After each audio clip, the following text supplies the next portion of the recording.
I was never much to believe in strange stories, you know? I always thought these things of cursed games or vengeful spirits were just chat with nothing to do. My name is Lucas. I am 17 years old, and I work half a period in the neighborhood cafeteria to help at home. I'm not the brightest guy in the world, but I'm not going away from a joke with friends either. That Friday, we had agreed to meet at Pedro's house, which is on a street so quiet that it seems that the world forgot about it. It was just me, he, Gabby, and Tiago, the usual quartet. The idea was to spend the night playing video games and eating pizza, but then Tiago arrived with an old notebook, all wrinkled, saying that he had found a game that was going to change our life.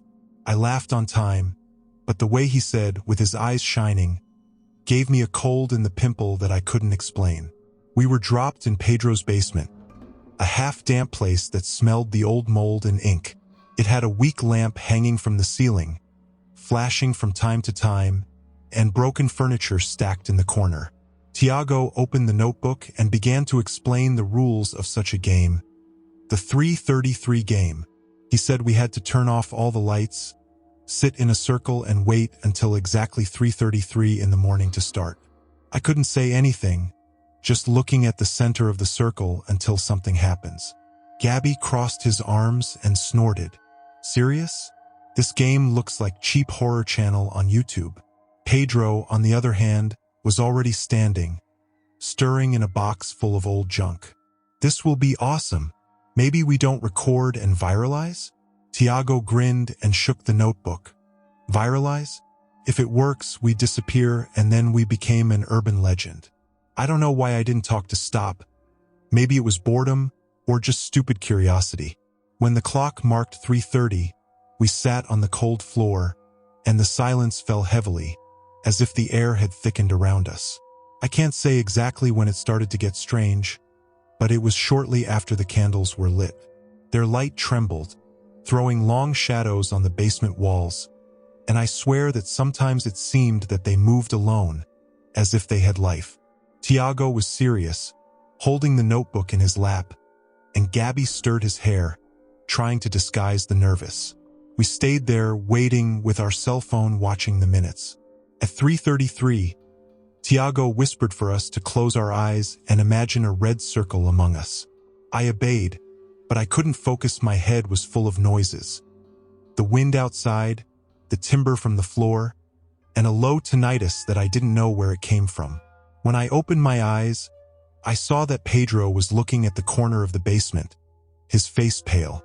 He said nothing, but I felt a shiver up the back of his neck, as if someone had passed a cold finger on my back.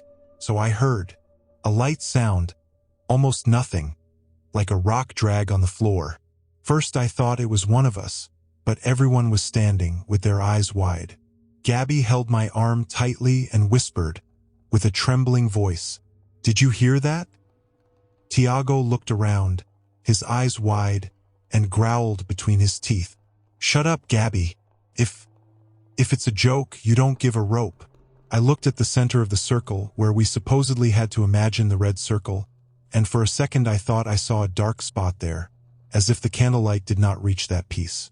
The air got colder, and the mold smell got worse, mixed with something that resembled rusty iron.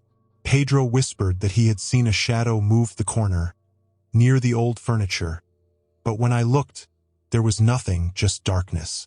My heart was beating so fast that I could barely breathe, and I didn't know if it was fear or if the basement was even tight, more wrong. I tried to convince myself that it was something in my head, that silence and the dimness were making me paranoid. But then the sound came again, a slow drag, as if someone was walking in circles around us, only outside the candlelight. Gabby grabbed my arm so hard that it almost hurt, and I saw Tiago squeezing the notebook against my chest, as if it were protected it.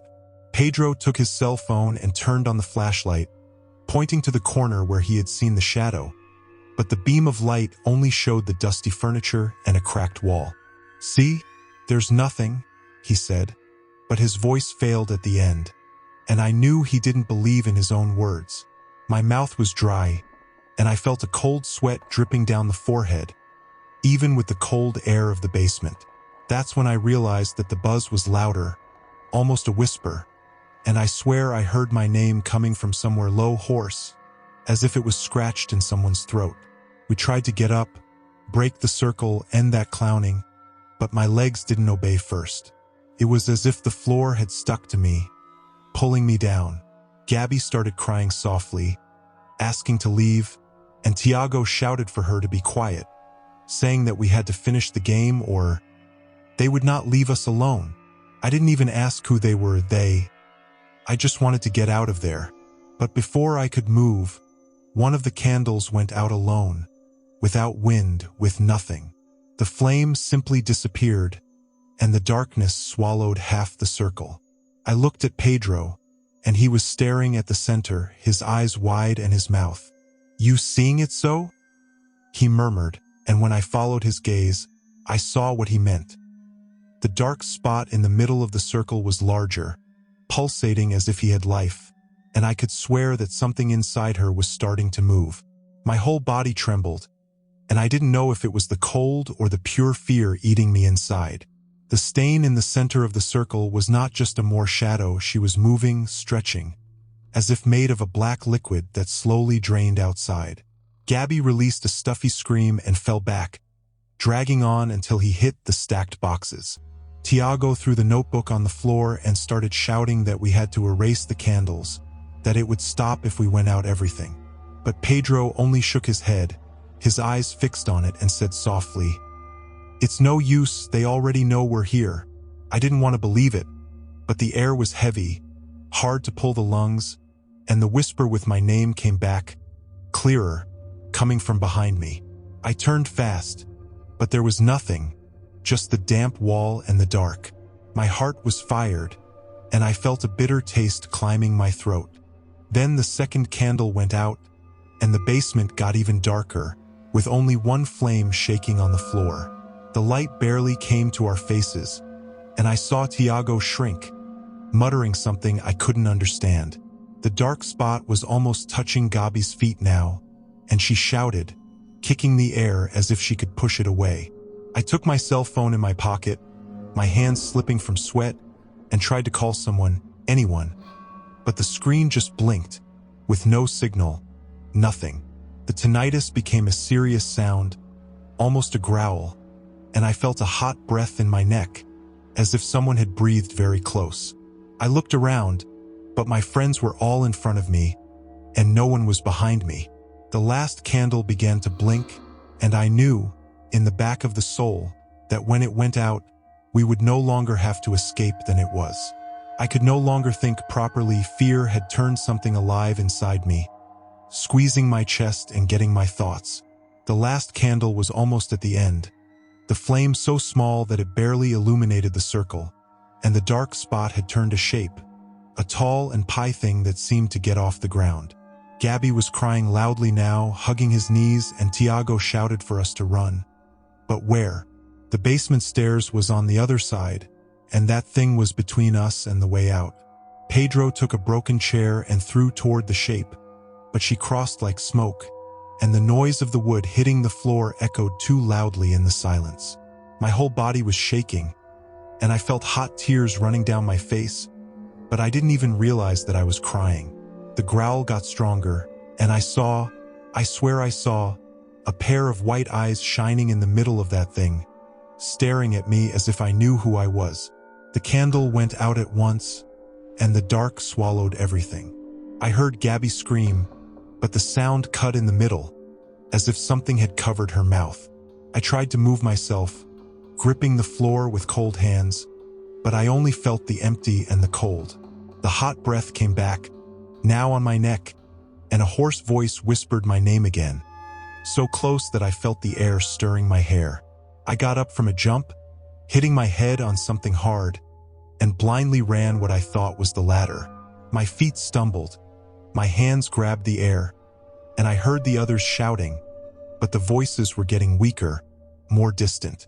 I arrived on the stairs and climbed 2 steps at a time, with my heart in my throat and the whole body hurting so much dread. When she knocked on the basement door, she was locked out, and I knew we hadn't closed her before going down. I knocked on the door with all the force I had, screaming for help, but my voice was weak, choked, as if the air of the basement had stolen her from me. Downstairs, the screams of the others suddenly stopped, and the silence that came later was worse than any noise. My hands trembled so much that I could barely hold the doorknob, and sweat dripped into my eyes, burning.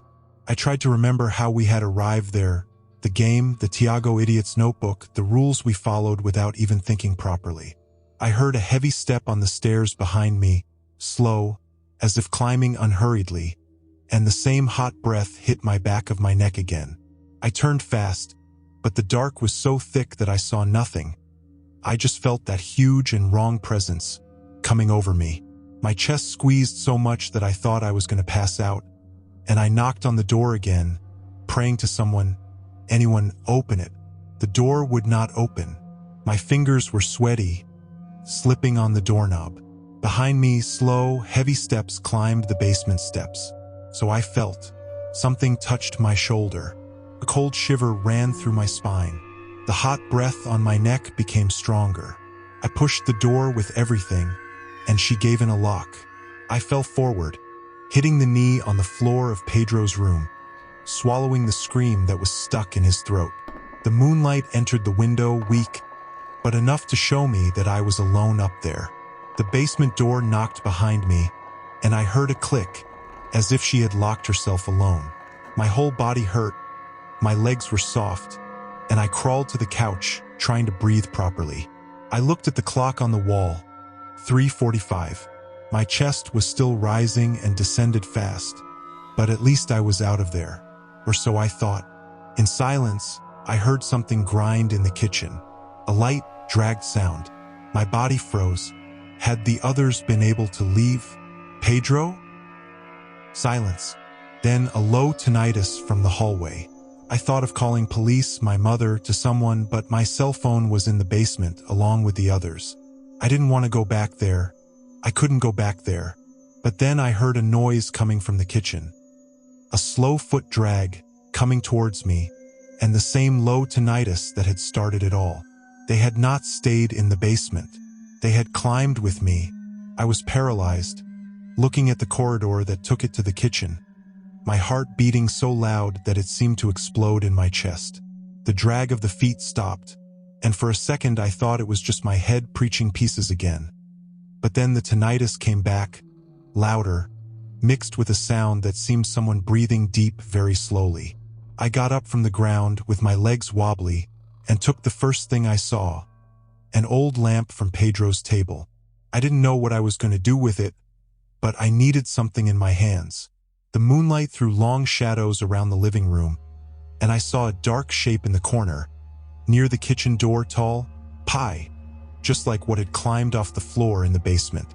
She didn't move, just stayed there, looking at me with those white eyes I had seen before. My throat closed, and I felt a cold climbing down my back, as if the air had become ice. "What do you want?" I muttered, but the voice came out so low that I didn't even hear it right. So she said, not with words I understood, but with a serious, guttural sound that made my stomach turn. The shape took a step forward, and I threw the lamp with all the force, but it just fell to the floor, rolling until it stopped on the wall. I ran to the front door, knocking on chairs, and stumbled on my own feet, with the tinnitus following me like a swarm of flies. I opened the door and left the cold air at dawn, running down the deserted street without looking back. The silence of the night swallowed everything, but I knew they were still there in the house, waiting. I didn't come back to pick up my friends. I don't know if they escaped or became part of that. So far, no one has found me to tell. I only know that every night, when I close my eyes, I hear that low tinnitus, and I feel the hot breath on my neck, as if they were still hunting me.